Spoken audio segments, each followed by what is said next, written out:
Сәлем, бүгін біз сіздермен бірге қытырлақ тауық қанаттарын және сан етінен жасалған қытырлақ тауық жасайтын боламыз.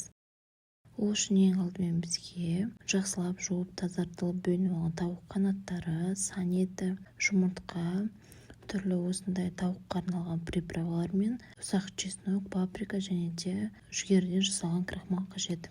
Ең алдымен тауықтарымызды жуып тазалап алып, қанаттарды осылай бөліп аламыз. Тауық қанаттарының жіңішке бөлігін алып тастаймыз, ал қалған екі ірі бөлігін ортасынан бөліп, видеодағыдай дайындап турап аламыз. Дәл KFC-дағыдай өте дәмді қытырлақ тауық болып шығады. Мұндай қытырлақ тауықтарды ересектер де балалар да сүйсініп жейтін болады. Сондықтан үйде міндетті түрде жасап көріңіздер. Тауығымызды бөліп алған соң, оны маринадтауға арналған соусымызды жасауға кірісеміз. Ең алдымен осындай үлкен көлемдегі бос ыдысты алып, ішіне комната температурада тұрған суды 1 немесе 1,5 стакан саламыз. Одан соң үстінен тұз, тауыққа арналған дәмдеуіш, паприка және де кептіріліп ұнтақталған сарымсақты саламыз. Және де тауық қытырлық болу үшін міндетті түрде жүгері крахмалын қосу қажет. Маринадқа арналған соусымызды осылай жақсылап араластырып алған соң, үстіне бөлшектеп алған тауық қанаттарын саламыз. Тауық қанаттарын салып, жақсылап бір-біріне соус сіңгенше араластырамыз. Араластырып болған соң 1-1,5 сағат уақытқа маринадтауға қалдырамыз. Тауық қанаттары маринадталып жатқан уақытта тауықтың сан етін маринадтауға кірісеміз. Ол үшін жуылған сан етке тұз және де жүгері крахмалын, паприка қосып, оның үстінен тауыққа арналған дәмдеуішті сеуіп, осылай жақсылап араластырамыз. Араластырып болған соң үстіне тура жаңағыдай соусымызды құямыз. Және де маринадталуға тағы да 1,5 сағаттай уақытқа қалдырамыз. Тауықтарымыз маринадталып бітуге аз уақыт қалған сәтте оның клярларын дайындайтын боламыз. Яғни ұн және дәмдеуішті тұзды бір-біріне салып, осылай жақсылап араластырып аламыз. Араластырып дайындап болған соң оны екі бөлікке бөлетін боламыз. Бірінші бөлігі тарелкенің өзінде қалса, қалған жарты бөлігін құрғақ ыдысқа саламыз. Құрғақ ыдысқа салып, оның үстінен кішкене мөлшерде су құятын боламыз.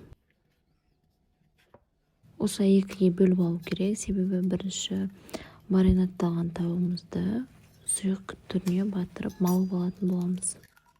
Оның үстіне міндетті түрде жұмыртқа салуды ұмытпаңыздар, сонда қытырлақ болып жақсы пісетін болады. Жұмыртқаның үстіне суымызды құйып, жақсылап бір тегіс сұйықтық болғанша осылай араластырып отыру қажет. Осындай сұйық клярымыз дайын болды. Енді кезекте тауықтарымызды маринадынан шығарып, құрғақ тарелкеге салып аламыз. Соғын жақсылап сырғытып аламыз. Сонда қуырылған кезде майы қатты шашырамайтын болады. Тарелкеге тауығымызды салып болған соң, оны ең алдымен осы сұйық клярға батырып, одан соң ұнымызға батырып аламыз. Одан кейін қатты қызып тұрған отта тауығымызды қуыратын боламыз. Тауық қанаттарын барлығын дәл осындай әдіспен қуырып шығатын боламыз.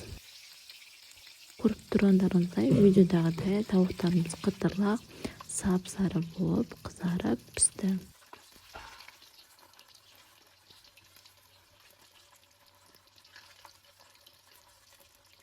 Тауық қанаттарын барлығын осылай видеодағыдай жақсылап барлық бетін аударып, қызартып, қуырып аламыз. Келесі кезекте ащы тауық қанаттарына арналған осындай арнайы дәмдеуішті сатып алдым. Оны жаңағы дайындап алған клярыма қостым. Ұнға және де сұйық түрдегі клярға. Ересектерге ащы осындай тауықты ұнайтын болғандықтан соңынан пісіріп жатырмын. Тура алдымен сұйық клярға, одан соң осындай ұндағы клярға қайнатып аламыз және де қызып тұрған майға салып қуыратын боламыз. Тауық санеттерін осылай жақсылап екі бетін аударып, қызарғанша жақсылап пісіріп алатын боламыз. Ащы тауық санеттері осылай дайын болып шықты. Сіздер де үй жағдайында жасап көруді ұмытпаңыздар. Міне менің қытырлақ тауықтарым дайын. Сіздер де осы рецепт бойынша жасап көріңіздер. Тауық қанаттарын жеуге арнап мен кетчуп және сырный соусты алдым. Сіздер де өз қалауларыңызға қарай кез келген соуспен жей берсеңіздер болады. Тартар соусы немесе барбекю секілді соустар қолдана бересіздер. Барлықтарыңызға бұл видео пайдалы болды деп ойлаймын. Каналдан өзге де видеоларды таба аласыздар. Астарыңыз дәмді болсын.